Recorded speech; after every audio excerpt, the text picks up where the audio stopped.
मंत्री जी, इस बच्चे को जाकर जिंदा दफन कर दीजिए। मुझे ये बच्चा दोबारा कभी नहीं दिखना चाहिए। महारानी, ये तो आपके राज्य का एकमात्र उत्तराधिकारी है और आप अपने ही पुत्र के साथ ऐसा कैसे कर सकती हैं? मंत्री जी, मैं जितना कहूँ आप बस उतना कीजिए। मुझे इस राज्य को खुद संभालना है और ये बच्चा मेरे रास्ते का सबसे बड़ा कांटा है और मुझे कांटे निकालना अच्छी तरह आता है। ठीक है, जो हुक्म महारानी। सत्यगढ़ राज्य का राजा महेंद्र सिंह अपने एकमात्र पुत्र विराट से बेहद प्रेम करते थे और एक दिन मंत्री से कहते हैं, मंत्री जी, हमारा पुत्र विराट अब 25 वर्ष का हो गया है। अब समय आ गया है कि उसके लिए एक योग्य वधू चुनी जाए। हम चाहते हैं कि उसका विवाह इस राज्य का सबसे भव्य विवाह हो। आखिरकार वो हमारा इकलौता वारिस है। महाराज, आपने बिल्कुल उचित कहा है और इसके लिए मैंने एक उत्तम प्रस्ताव भी देखा है। पड़ोसी राज्य की राजकुमारी सुनैना न केवल अनुपम सौंदर्य की धनी है, बल्कि युद्ध कला में भी निपुण है और दोनों राज्यों का ये मिलन बहुत शुभ संकेत देगा महाराज। बहुत अच्छा मंत्री जी, तो फिर देर किस बात की है? हमें तत्काल इस प्रस्ताव को आगे बढ़ाना चाहिए। तभी कक्ष में राजकुमार विराट प्रवेश करता है। पिताजी, आप ये किसके विवाह की चर्चा कर रहे हैं? बेटा जी, आपके विवाह की ही योजना बना रहे हैं। वो भी सुनैना के साथ, जो कि अत्यंत योग्य कन्या है। क्या? नहीं नहीं नहीं नहीं नहीं, बिल्कुल नहीं पिताजी। मैं इस विवाह के लिए तैयार नहीं हूँ। मैं किसी और से प्रेम करता हूँ। मेरा पुत्र इतना बड़ा हो गया? ठीक है, अच्छा बताओ, कौन से राज्य की राजकुमारी हैं वो? माफ कीजिएगा पिताजी, वो कोई राजकुमारी नहीं बल्कि एक साधारण लकड़हारे की बेटी हैं। उनका नाम कुसुम है और मैं उसी से प्रेम करता हूं और उसी से विवाह करूंगा। ये क्या कह रहे हो तुम विराट? क्या तुम्हें इस बात का अंदाजा भी है कि एक साधारण लड़की को महारानी बनाना हमारे राज्य की मर्यादा के विपरीत है? ये असंभव है, समझे? पिताजी, तो मैं भी अपने प्रेम को छोड़ नहीं सकता। मेरा प्रेम, मेरी कुसुम, मेरे जीवन की आत्मा है। ओहो, ये प्रेम, ये कुसुम। देखो, मेरी बात भी कान खोलकर सुन लो। अगर तुम्हें उसी से विवाह करना है तो हमारे मृत शरीर से होकर जाना होगा, क्योंकि हम कभी भी स्वीकार नहीं करेंगे कि एक निर्धन कन्या इस राज्य की रानी बने। पिताजी ऐसा मत कहिए। आप मेरे लिए सब कुछ हैं। नहीं विराट, हमारा निर्णय अंतिम है। तुम सुनैना से ही विवाह करोगे, बस बात खत्म। विराट बिना कुछ कहे वहाँ से चला जाता है। कुछ माह बाद सुनैना और विराट का विवाह हो जाता है, लेकिन विराट सुनैना को कभी पत्नी का दर्जा नहीं देता, जिस वजह से परेशान होकर एक दिन सुनैना विराट से कहती है, आप मुझसे प्रेम क्यों नहीं करते विराट जी? मेरे में क्या कमी है जो आप मुझसे दूर दूर रहते हैं? सुनैना, देखो सुनैना, तुम में कोई कमी नहीं है। तुम सुंदर हो, गुणवान हो, पर मैं क्या करूं? मैं अपने हृदय को बांध ही नहीं पाया। मेरा हृदय किसी और के पास है। तो क्या मैं इस जीवन में बस एक नाम मात्र की पत्नी रहूंगी? क्षमा करना सुनैना, मैं तुम्हारे साथ अन्याय नहीं करना चाहता, लेकिन मैं तुम्हें प्रेम नहीं दे सकता। विराट वहाँ से चला जाता है और सुनैना अकेले में रोने लगती है। हे प्रभु, क्या मैं इतनी अयोग्य हूँ या मेरा भाग्य ही ऐसा है जो मैं किसी का सच्चा प्रेम पाने से वंचित रह गई? कौन है वो जिसकी वजह से महाराज मुझसे प्रेम नहीं करते? फिर धीरे धीरे समय बीतने लगा और देखते ही देखते 2 साल बीत जाते हैं। तभी एक दिन राजा महेंद्र सिंह दासियों की बातें सुन लेते हैं। लगता है महारानी सुनैना कभी माँ नहीं बन पाएंगी। महारानी के साथ साथ जिन लोगों का विवाह हुआ था उन सबको तो पुत्र या पुत्री हुए हैं। एक महारानी ही है जिनकी अभी तक गोद सूनी है। हाँ, शायद तुम ठीक ही कह रही हो। महारानी में ही कोई कमी होगी जिस वजह से वो अभी तक मां नहीं बन पाई। वैसे भी हम सबको बोलने का कोई हक तो है नहीं। अगर किसी ने बोलते हुए सुन लिया तो खामखा मौत की सजा हमें सुना दी जाएगी। चलो चलो चलो यहाँ से। फिर महाराज बिना कोई जवाब दिए अपने कक्ष की तरफ चले जाते हैं और मंत्री से कहते हैं, हाँ मंत्री जी, ये क्या हो रहा है हमारे राज्य में? हमारे बहू को लेकर बातें बन रही हैं। पूरे दरबार में फुसफुसाहट है और खुशखबरी का कहीं नाम नहीं। महाराज कृपया धैर्य रखें। ये विवाह राजकुमार की इच्छा के विरुद्ध हुआ था। उन्हें थोड़ा समय दीजिए, अन्यथा यदि हमने उन्हें और अधिक दबाव में डाला तो मुझे डर है कि कहीं कोई अनहोनी ना हो जाए महाराज। ठीक है। मंत्री जी, हमें अब समझ में आ रहा है कि जबरन कोई प्रेम नहीं होता। शायद हमें समय को ही इसकी दवा बनने देना होगा। लेकिन राजकुमार विराट का मन दिन प्रतिदिन और व्याकुल होता जाता है। फिर एक दिन, अब बहुत हो गया। मैं नहीं रह सकता कुसुम के बिना। अधूरा हूं मैं। अब मैं उससे मिलूंगा चाहे जो हो जाए। ऐसे घुट घुट के जीने से तो अच्छा है कि जो भी हो अब खुलकर सामना किया जाए। घोड़े पर सवार राजकुमार विराट जंगल के रास्तों से होते हुए कुसुम की झोपड़ी तक पहुंचता है। हवा में उसकी बेचैनी साफ झलक रही थी। झोपड़ी के बाहर कुसुम लकड़ियां चुन रही थी। उसे देखकर विराट घोड़े से उतरता है। राजकुमार, आप इतनी रात को, सब कुछ ठीक तो है ना? कुछ ठीक नहीं है कुसुम। मैं ऐसे अब और नहीं रह सकता कुसुम। मैं तुम्हारे बिना बिल्कुल अधूरा हूं। जैसे आत्मा के बिना शरीर अधूरा होता है वैसे ही मैं भी अधूरा हूं।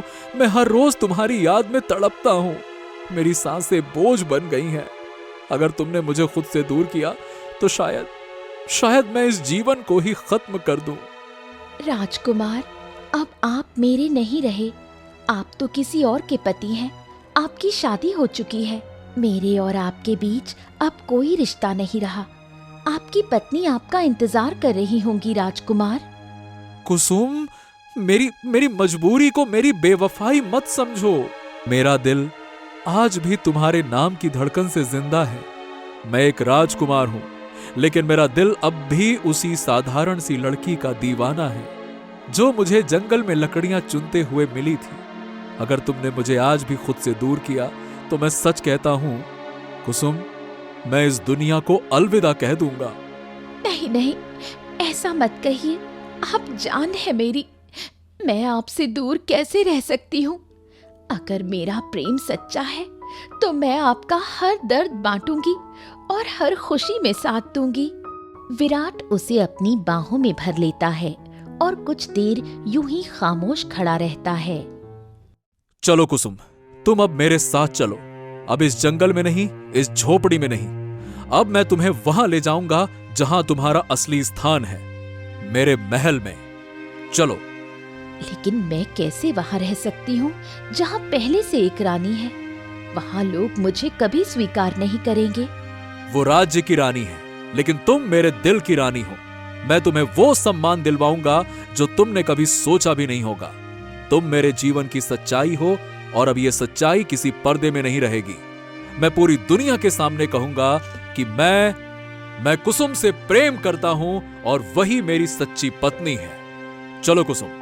फिर कुसुम और विराट मंदिर में जाकर विवाह कर लेते हैं और अगले दिन विराट कुसुम को लेकर महल लौटता है। विराट, ये लड़की कौन है और ये तुम्हारे साथ क्या कर रही है? पिताजी, ये मेरा अंतिम निर्णय है। मैं कुसुम से विवाह कर चुका हूं और वो मेरे साथ इसी महल में रहेगी। अगर किसी को भी इस बात से आपत्ति है तो मैं राज्य छोड़कर जा सकता हूं, पर अपने प्रेम को नहीं छोड़ूंगा। फिर कोई कुछ नहीं बोलता और विराट महारानी कुसुम के साथ राजमहल में रहने लग जाते हैं। फिर एक दिन महल के आंगन में कुसुम फूल चुन रही थी। तभी सुनैना तेज कदमों से आती है। अरे कुसुम, आज सुबह सुबह फूल बीन रही हो या रानी बनने का अभ्यास कर रही हो? देखो, तुम्हारा चेहरा देखकर तो लगता है जैसे तुम खुद को इस राज्य की महारानी समझने लगी हो। पर याद रखो, तुम जो हो वही रहोगी, एक लकड़हारे की बेटी जिसने मेरी जगह छीनी है। दीदी, मैं आपकी जगह लेने नहीं आई। मैं तो बस राजकुमार के साथ एक साधारण जीवन जीना चाहती थी। मुझे नहीं पता था कि मेरा प्रेम किसी के लिए इतना बोझ बन जाएगा। तुम्हें प्रेम का मतलब मालूम भी है? रानी बनकर अब झूठी विनम्रता दिखा रही हो। चलो मेरे पैर दबाओ, बहुत दर्द हो रहा है। जी दीदी, मैं अभी आती हूँ। इतना कहकर सुनैना अपने कमरे में चली जाती है और कुसुम भी उसके पीछे पीछे कमरे में जाती है और कुसुम सुनैना के पांव दबाने लगती है। वाह, रानी के हाथों से पैर दबाने का सुख ही कुछ और है। आखिर तुम जिस रास्ते से आई हो वही तुम्हारी असली औकात है। महारानी, मैं आपके वस्त्र निकाल दूं? क्या मैंने तुमसे कहा नहीं, ये काम आज कुसुम करेगी। अगर मैंने किसी को कोई काम सौंपा है तो वही करेगा। तुम सब खड़ी रहो और देखो कि असली महारानी क्या होती है। कुसुम चुपचाप वस्त्र निकालकर सामने रख देती है और कमरे से बाहर आ जाती है। तभी कुसुम की दासी मीना कुसुम से बात करती है। महारानी, आप इतनी सहनशील क्यों हैं? ये तो साफ अन्याय है। एक महारानी होकर भी आप एक दासी की तरह काम कर रही हैं। आप महाराज से क्यों नहीं कह देती? मीना, महाराज ने सबके विरोध को झेलकर मुझे स्वीकारा है। मैं नहीं चाहती कि मेरी कोई शिकायत उनके दिल को बोझ दे दे और उनके मन में किसी बात की चिंता हो जाए। अगर मेरा मौन उनके सुख का कारण है तो मैं सदा मौन रहूंगी। महारानी, आप सच में इस महल की सबसे बड़ी रानी हैं। आपके भीतर जो प्रेम और त्याग है वो किसी सिंहासन से बहुत ऊपर है। समय बीतता है, कुसुम गर्भवती होती है। तभी एक दासी भागती हुई सुनैना के पास आती है। महारानी, बड़ी खबर है। छोटी महारानी कुसुम गर्भवती है। पूरा महल इस खबर से गूंज रहा है। अगर उन्हें पुत्र या पुत्री हुआ तो वही इस राज्य का उत्तराधिकारी बनेगा। नहीं, ये मैं कभी होने नहीं दूंगी। मेरे जीते जी किसी और की संतान इस राज्य की गद्दी पर नहीं बैठ सकती। मैं ही महारानी हूँ और मेरी संतान ही वारिस होगी, चाहे इसके लिए मुझे कोई भी रास्ता क्यों ना अपनाना पड़े। महारानी, अब तो कुछ ही दिनों में उनका बच्चा इस दुनिया में आ जाएगा। हाँ, आएगा, पर अभी आया नहीं है और जब तक नहीं आया है तब तक मेरे पास वक्त है बहुत कुछ करने का। तुम जाकर मंत्री को बुलाओ, मुझे उनसे एक जरूरी बात करनी है। दासी मंत्री के पास जाती है। मंत्री जी, बड़ी महारानी ने आपको अभी बुलाया है। इस समय तो कुछ विशेष बात ही होगी। चलो, मैं तुरंत चलता हूँ। मंत्री बड़ी रानी सुनैना के कक्ष में पहुँचता है। प्रणाम महारानी, प्रणाम। कहिए, इस घड़ी मुझे बुलाने का कारण क्या है? मंत्री जी, आप इतने वर्षों से इस राज्य के लिए काम कर रहे हैं, मगर फिर भी आपको बस सलाहकार की जगह मिली है। आपने कभी सोचा है कि अगर आप मेरे साथ होते तो क्या हो सकता था? ओह, तो महारानी आप चाहती क्या है? मंत्री जी, अगर आप मेरी बात माने तो आने वाला समय सिर्फ मेरा और आपका होगा। आपको वही अधिकार मिलेंगे जो अब तक आपने केवल सपनों में देखे होंगे। महारानी, अगर मुझे सम्मान और अधिकार मिलेगा तो आपकी हर बात मेरे लिए आदेश होगी। धीरे धीरे समय बीतता है और महारानी कुसुम प्रसव पीड़ा में थीं। तभी मंत्री राजकुमार विराट से कहता है। राजकुमार, हमारे राज्य की दक्षिणी सीमा पर कुछ अज्ञात लोग दिखाई दिए हैं। हमारे गुप्तचरों ने बताया है कि वो जासूस हो सकते हैं। यदि अभी जांच नहीं की गई तो संकट हमारे राज्य के भीतर आ जाएगा। और आपको तो पता ही है कि अभी महाराज महेंद्र यहाँ है नहीं, तो ये जिम्मेदारी केवल आपकी बनती है। लेकिन मंत्री जी, कुसुम की हालत तो आप देख रहे हैं। वो किसी भी समय मां बन सकती हैं। राजकुमार, माफ कीजिएगा, लेकिन राज्य की रक्षा भी आपकी संतान की सुरक्षा जितनी ही जरूरी है। कुछ समय का ही तो प्रश्न है। आप लौटते ही अपने बच्चे को गोद में उठा सकेंगे। ठीक है मंत्री जी, मैं जा रहा हूं, लेकिन ध्यान रखना मेरी रानी और मेरी संतान दोनों को कोई कष्ट ना हो। विराट सैनिकों के साथ महल से निकल जाते हैं और मंत्री पीछे देख मुस्कुराता है। तभी सुनैना आ जाती है। मंत्री जी, आपने बहुत ही समय पर काम किया है। अगर महाराज यहीं होते तो हम ये सब कभी ना कर पाते। महारानी, अब तो बस वो क्षण आ गया है जिसकी प्रतीक्षा थी। कुसुम एक सुंदर पुत्र को जन्म देती है। दासी बच्चे को लेकर सुनैना के पास आती है। महारानी, ये पुत्र बहुत सुंदर है, जैसे स्वर्ग से उतरा हो। दे दीजिए मंत्री जी को। मंत्री बच्चे को लेता है। अब इस कहानी को यहीं समाप्त कर दीजिए मंत्री जी। जैसा आदेश हो महारानी, हम इसे वहीं दफना देंगे जहां किसी को भनक भी नहीं लगेगी। महारानी, मेरा इनाम ये लो। सोने की ऐसी चमक तुम्हें कहीं नहीं मिलेगी। अब चुपचाप चली जाओ। दासी खुशी से सिक्के लेकर कुसुम के कमरे की ओर बढ़ती है। कुसुम को होश आता है। वो धीमे स्वर में पूछती है, मेरा बच्चा कहाँ है? मुझे उसे देखना है। महारानी, क्षमा करें, आपको पुत्र उत्पन्न हुआ था, लेकिन जन्म लेते ही वो इस संसार से चला गया। मैंने तो नाम भी सोच रखा था। भगवान ने क्यों छीना मुझसे मेरा सपना। तभी राजकुमार विराट लौट कर आते हैं। अरे महारानी, कहाँ है हमारा बच्चा? अरे देखिए तो सही। हम उसके लिए कितने खिलौने लेकर आए हैं। जल्दी से हमारे बच्चे को हमको दिखाइए। हम उसको गोद में लेना चाहते हैं, उसकी मुस्कान देखना चाहते हैं। महारानी। महाराज, अब वो इस दुनिया में नहीं रहा। जन्म लेते ही। क्या? नहीं नहीं नहीं नहीं, ऐसा नहीं हो सकता। मेरा बच्चा, मेरे नन्ही सी जान, उसने भी मुझे छोड़ दिया। अब मैं महारानी को अपना कौन सा चेहरा दिखाऊंगा? हे ईश्वर, ये क्या हो गया?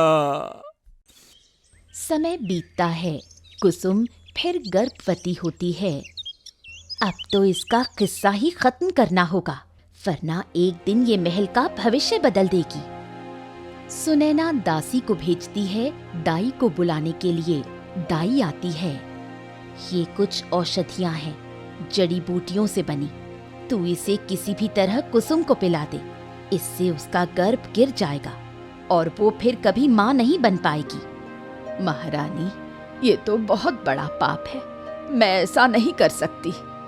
सोच मत ज्यादा, इनाम तेरे हाथ में है। फिर सुनैना ढेर सारे सोने के सिक्के दाई के हाथ में रख देती है, जिससे कि दाई वो सिक्के लेकर कुसुम के कमरे में चली जाती है। महारानी, ये औषधि पी लीजिए।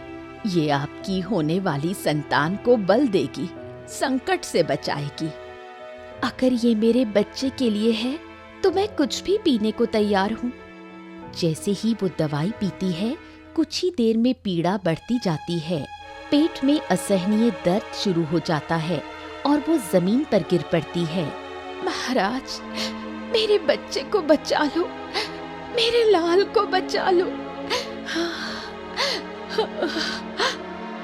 कोहराम मचता है।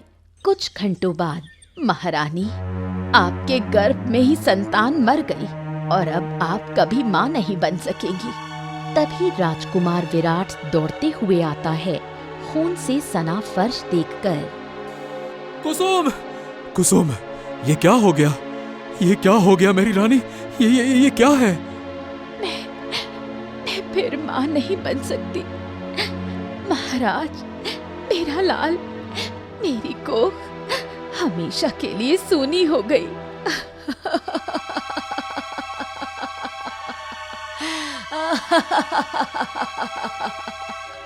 महारानी, तुम हंस क्यों रही हो? ये तो दुख की बात है ना? महाराज, लगता है महारानी ये सदमा बर्दाश्त नहीं कर पाई और वो पागल हो गई है। नहीं नहीं नहीं नहीं नहीं, ऐसा नहीं हो सकता। कुसुम, तुम मुझे अकेला नहीं छोड़ सकती।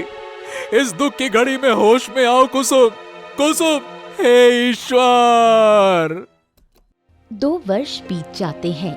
कुसुम की हालत और खराब हो जाती है। एक दिन विराट धीरे से कुसुम के कमरे में आते हैं, जहां वो खामोश बैठी खिड़की से बाहर निहार रही थी। उसका चेहरा भावहीन था। आंखों में न आंसू थे न कोई सवाल। हाँ, कुसुम, मैं जानता हूं कि तुम अब वो कुसुम नहीं रही जो हर बात पर मुस्कुराती थी, जो सुबह की धूप में फूलों की तरह खिल उठती थी। कुसुम कुछ नहीं कहती। वो बस खिड़की से बाहर देखती रहती है, जैसे कुछ सुन ही नहीं रही हो। कुसुम, देखो कुसुम, मैंने बहुत सह लिया। मैं अब और नहीं देख सकता तुम्हें इस हाल में। मैं तुम्हारी वो मुस्कान वापस लाना चाहता हूं जो कभी मेरी दुनिया थी। महाराज, पास के पर्वतों में एक सिद्ध बाबा रहते हैं। सुना है वो आत्मा की पीड़ा को भी मिटा देते हैं। लोग कहते हैं उन्होंने ऐसे कई जले हुए मनों को फिर से जीवन दिया है। ठीक है, अगर कोई एक भी आशा बाकी है तो हमें उसे आजमाना ही होगा। मैं तुम्हें वहां ले जाऊंगा जहां शायद तुम्हें अपने सवालों के जवाब मिले। अगले ही दिन सुबह राजकुमार विराट कुसुम को लेकर पहाड़ों की तलहटी में एक गुफा के समीप एक वृद्ध संत बाबा के आश्रम में पहुंचते हैं। प्रणाम स्वीकार करें बाबा। बाबा, ये मेरी पत्नी कुसुम है। इसका जीवन जैसे ठहर सा गया है। ये अब हंसती नहीं, बोलती नहीं। जीवन से हर आस टूट चुकी है। हमने सब कुछ खो दिया बाबा। हमारा बच्चा जन्म से पहले ही इस दुनिया से चला गया और अब कुसुम कभी मां नहीं बन सकती। तुम्हारी रानी ठीक हो जाएगी राजकुमार, उसे फिर से जीवन मिलेगा। लेकिन पहले तुम्हें एक सच्चाई को जानना होगा जिसे वर्षों से तुमसे छुपाया गया है। अब कैसी सच्चाई बाबा? किसने मुझसे कुछ छुपाया है? कभी कभी वो लोग जिन पर हम सबसे ज्यादा भरोसा करते हैं वही सबसे गहरा जहर हमारे जीवन में घोलते हैं। भगवान ने तुम्हारे लिए एक और मौका रखा है, लेकिन वो मौका तभी खुलेगा जब झूठ का पर्दा हटेगा और तुम अपने हक की सच्चाई तक पहुंचोगे। बाबा, मैं जान कर रहूंगा। मैं हर परत को हटा दूंगा और अगर किसी ने भी मेरे बच्चे को मुझसे छीना है तो अब वो मुझसे नहीं बचेगा। राजकुमार विराट अपनी पत्नी को लेकर अपने महल वापस लौट आते हैं और एक गुप्तचर से कहते हैं, सुनो, मैं इस महल की सारी सच्चाई जानना चाहता हूं कि हमारी गैर हाजिरी में हमारी पत्नी और हमारे बच्चे के साथ में क्या हुआ और कौन कौन इस साजिश में शामिल है। ये पूरी जानकारी मुझे चाहिए। तब ये बात दूर खड़ा मंत्री सुन लेता है और भागते हुए सुनैना के पास जाता है। महारानी, मैंने तो कभी सोचा भी नहीं था कि वो बाबा सच में कुछ जानता होगा, पर अब हमें कुछ करना होगा महारानी। महाराज ने कुछ गुप्तचर पूरे महल में लगा दिए हैं। तुमने ही तो कहा था कि बच्चे को मार देना ठीक रहेगा। मैंने तो बस गाड़ा था महारानी, मगर वो मरा नहीं था।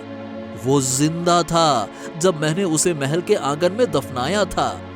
क्या क्या कहा तुमने? वो जिंदा था? हाँ, वो रो रहा था, लेकिन आपने ही कहा था कि उसे इस दुनिया से मिटा देना है, तो मैंने। मंत्री जी, ये आपने क्या कर दिया? मैंने कहा था कि उसे मार दो, लेकिन आप उसे जिंदा ही छोड़ आए। ये कैसा आज्ञा पालन है? तभी ये बात दरवाजे से गुजर रहे राजकुमार विराट सुन लेते हैं और वहीं जमीन पर बैठ जाते हैं।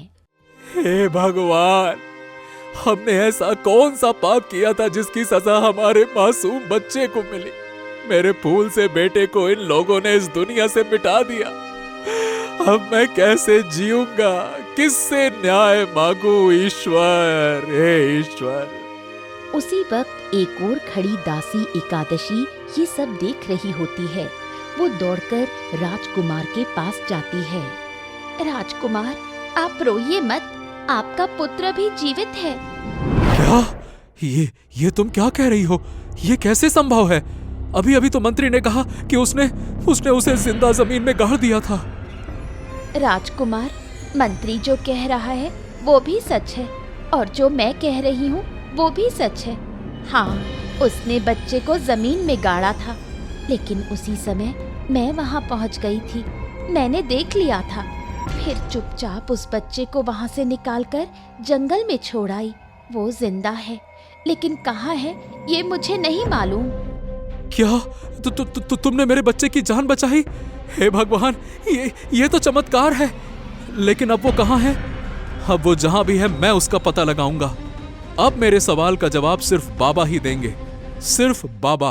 अगले दिन बाबा का आश्रम, जहाँ विराट तेज कदमों से पहुँचते हैं, बाबा शांत मुद्रा में आसन पर बैठे होते हैं, जैसे पहले से उसकी प्रतीक्षा कर रहे हों। राजकुमार विराट बाबा के चरणों में गिर पड़ता है। बाबा, आपने कहा था कि एक दिन सच्चाई सामने आएगी। आज वो क्षण आ गया है। मुझे बताइए कि मेरा पुत्र जिंदा है क्या? आपने उसे देखा है क्या बाबा? तो आखिरकार तुम उस सच तक पहुंच ही गए राजकुमार। मैं जानता था कि एक दिन तुम आओगे। इस धरती पर सच्चे प्रेम और न्याय की पुकार हमेशा अपना रास्ता खोज लेती है। बाबा, बताइए ना, मेरा पुत्र कहाँ है? क्या वो जीवित है? हाँ वो जीवित है। 2 वर्ष पूर्व जब मैं सुबह ध्यान करने निकला था, तो जंगल में मुझे एक नवजात बालक रोता हुआ मिला, जैसे कोई उसे छोड़ गया हो। मैंने उसकी हथेली की रेखाएं पढ़ी और तभी मैं जान गया कि ये कोई साधारण बालक नहीं, ये एक राज्य का भविष्य है, एक पिता का अधूरा सपना है ये। हाँ, बाबा, क्या मैं उसको देख सकता हूँ? क्या वो यही है? हाँ, वो देखो, वो वही खेल रहा है, पेड़ के नीचे मिट्टी में अपने नाम की लकीर खींचता हुआ। वही है। विराट मुड़कर देखता है, एक नन्हा बालक जो लगभग 2 साल का था और हूबहू उसी की छवि में दिखाई देता है। विराट दौड़कर उसे उठाता है, सीने से लगाता है और रोते हुए कहता है, मेरे बच्चे, तुम मुझे छोड़कर कहाँ चले गए थे? बच्चे, बेटा, अब कोई भी तुम्हें मुझसे जुदा नहीं कर सकता। चलो बेटा, तुम्हारी माँ तुम्हारा कब से इंतजार कर रही है। चलो। धन्यवाद साधु बाबा, धन्यवाद। विराट साधु महाराज को धन्यवाद करके अपने बेटे को लेकर महल में प्रवेश करता है और कुसुम के पास जाकर धीरे से विहान को उसकी गोद में रख देता है। कुसुम बच्चे की ओर देखती है, धीरे से उसके गालों को छूती है। बच्चा मुस्कुराता है। ये मेरा है ना? ये मेरा ही बेटा है, मेरी कोख का टुकड़ा, मेरा लाल। मेरी गोद फिर से भर गई। हाँ कुसुम, यही हमारा राजकुमार है। यही वो आस है जिसे तूने हर दिन याद किया। यही वो हक है जो तुझसे छीन लिया गया था। देख, आज फिर से मैं तुझे सौंप रहा हूं, और जिसने भी तुम्हारे साथ ये किया है ना, उसको सजा भुगतना पड़ेगा। अगले दिन दरबार में मंत्री और रानी सुनैना, तुमने जो कुछ भी किया वो ना सिर्फ एक मां के साथ बल्कि पूरे राज्य के साथ विश्वासघात था। तुमने एक नवजात की हत्या का प्रयास किया, तुमने एक पिता से उसका खून छीना, एक रानी को पागलपन की ओर धकेल दिया। मुझे क्षमा कर दीजिए महाराज, मैंने जो किया उसका पश्चाताप है मुझ में। मुझे एक मौका दीजिए। पश्चाताप से कोई माँ की कोख दोबारा नहीं भरती। कोई आंखें जो 2 वर्षों तक सूखी रहीं, वो दोबारा नहीं हंसती। तुमने सिर्फ पाप किया है, पाप, और अब तुम्हें उसका दंड मिलेगा। महाराज, मेरी क्या गलती थी? मैंने तो बस आदेशों का पालन कर रहा था। एक मंत्री का धर्म होता है राज्य और रानी की रक्षा करना, लेकिन तुमने उसका व्यापार किया। अब तुम्हें अपनी सजा भुगतनी होगी। सैनिकों, इन दोनों को आजीवन कारावास में डाल दिया जाए, जहां ना कोई सूर्य की रोशनी पहुंचे और ना कोई माफी की उम्मीद बचे। ले जाओ। महारानी सुनैना और मंत्री कारागार की अंधेरी दीवारों में अपने कर्मों का हिसाब ढूंढते रह गए और कुसुम अपने बेटे विहान की मुस्कान में अपनी जिंदगी के सारे कष्ट भूल जाती है। दोस्तों, आपको हमारी आज की कहानी कैसी लगी हमें कमेंट करके जरूर बताइए। साथ ही साथ अगर आप चाहते हैं कि हम आपके नाम से भी कहानियां बनाएं, तो जल्दी से अपने नाम कमेंट बॉक्स में लिख दें और देखिए अपने नाम की कहानियां। साथ ही हमारी नई वीडियो को देखने के लिए जल्दी से चैनल को सब्सक्राइब करें और बेल आइकन को दबाना बिल्कुल ना भूलें। अगली वीडियो में अगली कहानी के साथ जरूर मिलते हैं।